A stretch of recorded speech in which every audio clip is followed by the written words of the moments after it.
संशय है। महाराज जी, हम रुपया ब्याज पर देते हैं, यही काम से हमारा परिवार का खर्च और बाकी सब चलता है, लेकिन अब मन में आपका सत्संग सुन के थोड़ी विचलता आ रही है कि ब्याज का पैसा कहीं हमारे लिए पाप का साधन तो नहीं बन रहा। हमारी बैंक क्या के ब्याज से तो लाखों लोगों का जीवन चलता है प्रायः जो देखने में आता है कि लाखों लोग, करोड़ों लोग बैंक के ब्याज से अपना जीवन निर्वाह करते होंगे, जबकि जैसे धन आदि एकत्रित करके फिर वृंदावन भी वास कर रहे हैं लोग, तो प्रायः बैंक के ब्याज से ही तो चल रहा है। तो ये जो ब्याज की निंदा की गई है, वो पूर्व में जैसे जमींदार लोग होते थे ना, 500 रुपए दिए, 500 का वो ब्याज वापस किया, वो ब्याज के ब्याज ऐसे चढ़ा देते थे को कितनी बार 500 दे ले और वो मुक्त नहीं होगा। तो इस तरह के जो गलत व्यवहार जनित ब्याज का भाव रख करके शोषण किया जाता था, उसके लिए है। जैसे बैंक से भी आप कर्जा लो तो वहां भी तो आपको उसमें प्रतिशत में होता है ना कि इतने प्रतिशत, हाँ लोन जैसे, या आप बैंक में धन दो तो इतने प्रतिशत आपको ब्याज मिलेगा, ऐसा होता है ना। अगर इस तरह का है, आपका शोषण का भाव नहीं है जो सरकारी विधान से चलता है, तो मुझे लगता है कि चाहे बैंक से ले चाहे आपसे ले, ऐसा नहीं है। लेकिन कई लोग ऐसा करते हैं, उनको देखकर मेरे मन में ऐसा भाव आ गया कि कहीं मैं ना पाप में जा। नहीं, हमारा जो उद्देश्य था कहने का, हमने गांव में देखा है कि ज्यादा बड़ी रकम तो किसान गरीब आदमी ले ही नहीं सकता। 2000-4000, अभी की बात नहीं, पहले की कह रहा हूँ, 2000-4000। तो उस समय जैसे था वो 100 रुपए में 10 रुपए ब्याज लगाते थे, महीने में 100 रुपए में 10 रुपए। और किसान आदमी को तो फसल आएगी, अगर फसल नष्ट हो गई तो अब कहाँ से बड़ा, तभी तो आप लोग शायद उस कष्ट को नहीं जानते होंगे, जो गरीब हैं, किसान हैं, और उन्हीं से उनका उदर पोषण होता है। अब वो कुछ पैसे ब्याज के दिए पर पूरे तो दे नहीं पा रहे, तो कितनी बार वो 500 रुपए पहुंचा दिए, 1000 रुपए पहुंचा दिए, थोड़ा थोड़ा करके, लेकिन वो ब्याज ही नहीं, मूल तो ऐसे ही जमा है। फिर उनको उनकी खेती हड़पते, उनको कष्ट देते, वो महान दुखदाई है।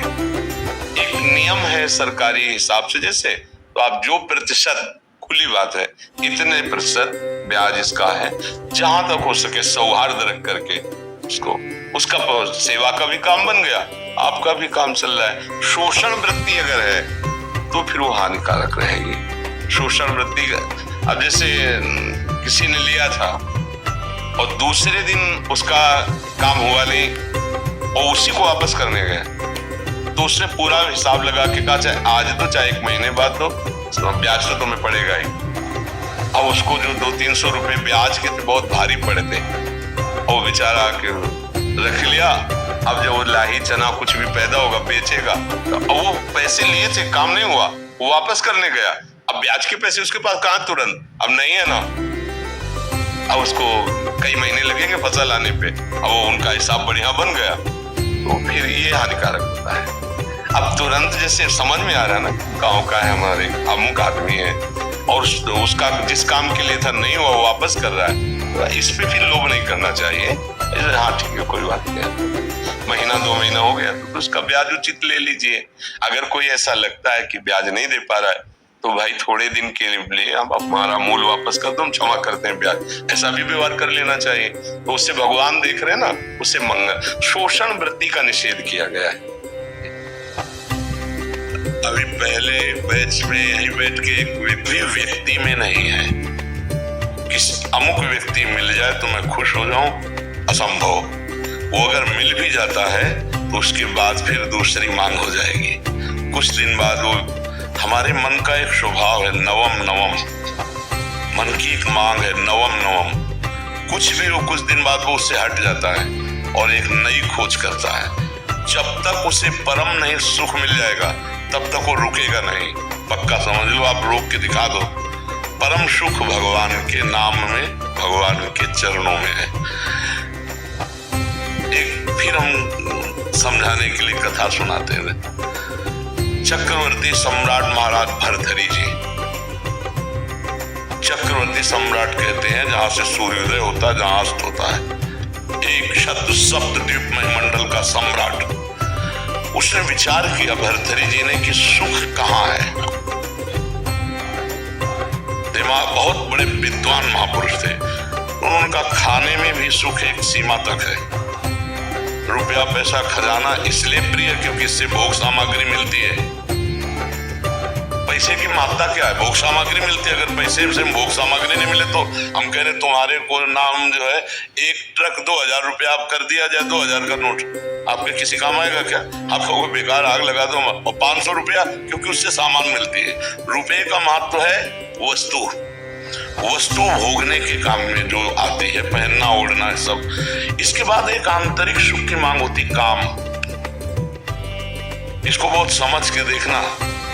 केवल अंतिम सुई जाके रुकती काम में, शरीर भोग। स्पष्ट वर्णन है। सब सुख एक तरफ और मन की एक मांग होती शरीर भोग, वो भी नवम। भर्तृहरि जी ने पूरे विश्व में ऐलान कर दिया, मैं उसे पटरानी बनाऊंगा जो मुझे पसंद आ जाए। सब सुंदरियां देश, अभी मतलब सप्तद्वीप में मंडल मतलब विदेश सब।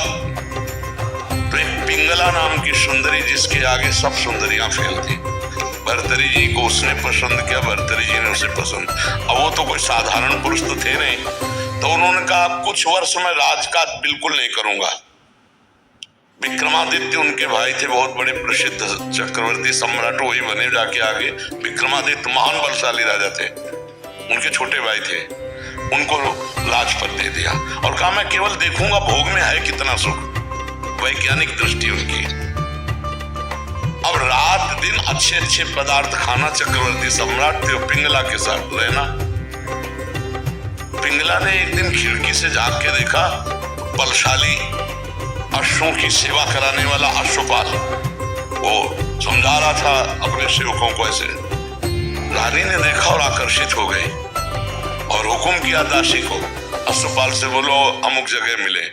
तो दिन में महाराज शयन करते थे, तो दिन में जब सोते होते तो वो अश्वपाल से मिलने लगी और अश्वपाल से उसका शारीरिक संबंध हो गया। विक्रमादित्य ने को जब सूचना मिली तो उन्होंने कहा कि मैं महाराज से मिलना चाहता हूँ, सेवक से कहो। बहुत प्रवीण थी पिंगला, उसको भनक लग गई दासी के द्वारा कि विक्रमादित्य आपकी चाल को जान गया है। भर्तृहरि जी से उन्होंने कहा कि आप अपने भाई को क्या बहुत अच्छा समझते हो? मेरे ऊपर वो गंदी नजर रखता है। प्रिया चरित्रम पुरुषस्य भाग्यम दैवो न जानामि कुता मनुष्य। जो कपट छल करने वाले स्वभाव वाले होते हैं उनका अलग से। अब विक्रमादित्य ने कहा मैं भ्राताश्री से मिलना चाहता हूँ और उसने पहले ही क्लियर कर दिया। तो विक्रमादित्य के पास क्रोधित हो गया, उनका कभी नहीं समझता था तो ऐसी दृष्टि। तो उनका भैया हम जो बात बताना चाहे मैं समझ रहा हूँ कि तू यही तो कहना चाहता ना पिंगला गलत है। तो उनका हाँ भाई गलत है हमारे पास। बोले तुम कितने सही, निकालो इसको। मंत्री से आदेश किया इसको देश निकाला दे दो। बेमतलब। अब विक्रमादित्य ने मंत्रियों से कहा भाई इस समय हमारे उसके शासन में है, जीवन इनका बहुत खतरे में है, संभालना राज्य, और मैं अमुक जगह जंगल में रहूंगा, जरा भी खतरा हो तो मुझे बता देना, पर भाई की आज्ञा का पालन करने के लिए। जो अश्वपाल था वो महाराज की नृत्यांगना थी दरबार में, उससे उसकी मित्रता थी। अब वहां एक नगर में ब्राह्मण गरीब था, उसने तपस्या की देवराज इंद्र को प्रसन्न करने के लिए। देवराज इंद्र प्रसन्न हुए और एक फल दे दिया, कहा इसको खाओगे तो अमर हो जाओगे, और अंतर ध्यान हो गए। उसने कहा मैं गरीब आदमी धन चाहता था, अमर होके क्या करूंगा। तब विचार आया कि धर्मात्मा चक्रवर्ती सम्राट महाराज भर्तृहरि को दे तो वो हमें धन दे देंगे। ऐसा ही किया। महाराज की जय जयकार हो। आज तक दरबार में नहीं आए थे, लेकिन ब्रह्म ऋषियों को जाने का आदेश था। वो गए, महाराज की जय जयकार हो, महाराज मैंने तपस्या के द्वारा अमर फल प्राप्त किया है, मुझे धन दिया जाए। तो उन्होंने खजाने में कह दिया जितना मांगे धन दे दो। वो अमर फल लिया और विचार किया मैं अमर होके क्या करूंगा, अगर पिंगला अमर रहेगी तो पिंगला को दिया खा लो। पिंगला ने तुरंत विचार किया मैं अमर होके क्या करूंगी, अगर अश्वपाल जीवित रहेगा तो अश्वपाल को दे दिया। अश्वपाल ने सोचा मैं अमर होके क्या करूंगा, जो हमारी नृत्यांगना महाराज की है वो अमर हो जाए तो जब तक जीवित रहूंगा। नृत्यांगना ने सोचा मैं अमर होके क्या करूंगी महाराज को। समझ रहे ना, देखो जब पोल खुली होती है तो मैं अब जो नृत्यांगना थी उसने मंत्री से प्रार्थना की कि महाराज से मैं मिलना चाहती हूँ, आदेशवाद। तो उसने कहा महाराज ये अमर फल है, आप इसे पा लीजिए, आप जैसा धर्मात्मा राजा अमर होना। तो ये सच्ची बता तुझे अमर फल कहाँ से मिला, क्योंकि तपस्या से ब्राह्मण ने प्राप्त किया, तो ऐसा तुझे कहाँ से प्राप्त। बोले महाराज ये प्राण क्षमा किए जाए, हमारी दोस्ती है अश्वपाल से। अश्वपाल जो महल के नीचे ही, उनका जाओ किसी से कहना मत। अश्वपाल को बुलाया, बोला जानते हो हम तुम्हें क्या कर सकते हैं। तो कांप रहा था पहले से, बीच सभा में आरे से चिरवाएंगे भी तुझे, और अगर तू सत्य बोल देगा तो तुझे क्षमा कर देंगे, बिल्कुल कोई दंड। बोले महाराज पिंगला जी ने दिया। क्यों, पिंगला से तुम्हारा क्या संपर्क। बोले विक्रमादित्य ठीक कह रहे थे, हमारा पिंगला से शारीरिक संबंध है। महाराज भरथरी के होश उड़ गए, मुझ चक्रवर्ती सम्राट से वो खुश नहीं। पिंगला को बुलाया सभा में, आज सभा में उतर के गए, पूरी सभा लगी हुई थी। उनका देखो ब्राह्मण ने अमर फल दिया था, पिंगला ने खाया, मैं तलवार से इसे काटूंगा, मरेगी नहीं, जीवित हूं। अरे महाराज बोल दे तो तुझे छोड़ दूंगा, नहीं तो अभी सूली पे। ऐसी गलती हमसे हो गई कि हमने वो फल नहीं खाया, अश्वपाल को दे दे। तो मुकुट उतारा और कहा धिक्कार इस संसार के सुख को कि मुझ सर्वांग सुंदर पुष्ट चक्रवर्ती सम्राट से ये तृप्त नहीं है, और महारानी से वो अश्वपाल तृप्त नहीं है। अश्वपाल वैश्या से प्यार, ये क्षुद्र काम किसे। वो महान बैरागी हुई जिनको संसार में अगर कोई तृप्त होता है तो भगवान की भक्ति तो हो ही नहीं सकता है। आज तुम्हें प्यार कोई कर रहा है और तुमसे सुंदर मिल जाएगा, कल वो उससे प्यार करने लगेगा, परसों तीसरे से करने। आज तक किसी की तृप्ति हुई हो तो हमें बताओ, भोगों में कहीं तृप्ति नहीं हो सकती, कहीं सुख। बढ़िया बहुत सुंदर बुद्धि आपकी है जो आपको अनुभव करा रही कि सब कुछ होते हुए भी एक ऐसा स्थान खाली है जहाँ लगता है वो नहीं है जो मैं चाह रही हूँ। वो श्री कृष्ण है, वो प्रभु है। यदि उनसे चित्त जोड़ लोगी तो निहाल हो जाओगी। जैसे मीरा जी कहते हैं मेरे तो गिरधर गोपाल दूसरों ने कोई, निहाल हो जाओगी। अभी थोड़ा बुद्धि पवित्र है जो आपको ये अनुभव करा रही कि वास्तविक मुझे जो चाहिए वो नहीं है, वो है परमात्मा, वो है प्रभु।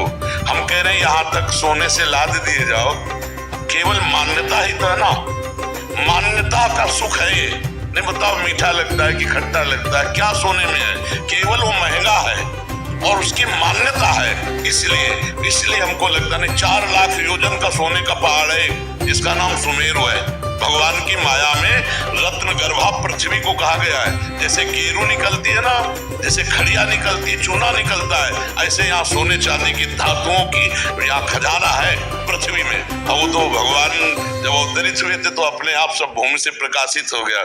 हम लोग इन सुखों से कभी तृप्त नहीं हो सकते क्योंकि हम सच्चिदानंद के अंश हैं, हमारी मांग सच्चिदानंद है। नहीं आप मान लो इतने बड़े बड़े धनी, लेकिन वो भी अशांत है। आप ये मत समझना, अशांत है, क्योंकि जब तक भगवान नहीं मिलेंगे तब तक हमें शांति नहीं मिलने वाली। कुछ भी भोग लो, कुछ भी कर लो। और देखो शांति कैसी और तृप्ति कैसी, जब केवट कठौता में भगवान के सामने जल ला के और उनके चरण पखार रहा है तो भगवान सिया जी की मुंदरी दे रहे हैं, सिया जी की मुंदरी। लेकिन वो क्या कह रहा है, अब कछुनाथ न चाहिए मोरे, दीन दयाल अनुग्रह तोर। क्यों, अति आनंद उमागा चरण सरोज पखारन ला। भगवान के चरण से जो आनंद मिला, केवट कहने लगा अब कछुनाथ न चाहिए मोरे। भगवान के बिना मिले ये शब्द नहीं निकल सकता कि अब मैं सुखी हो गया, आज के बाद मुझे कुछ नहीं चाहिए, मैं जो चाहा वो मुझे मिल गया।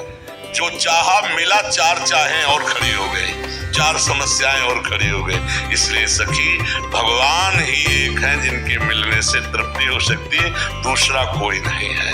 यहाँ 4 दिन का शरीर है, आज जवान है कल बूढ़ा हो जाएगा। भरोसा एकमात्र श्री भगवान में, चित्त भगवान में, अभी परमानंद है, अभी इसी क्षण आनंद है। वो भाई भी कह रहे थे कि सब कुछ बस मैं खुशी चाहता हूँ, तो खुशी किससे मिल जाएगी? घर मिल जाए, गाड़ी, ये सब किसी के पास है, वो खुश नहीं है। जो तुम सोच रहे हो वो किसी के पास है इस दृष्टि में। अरे भाई, महाराज ययाति का नाम सुना है?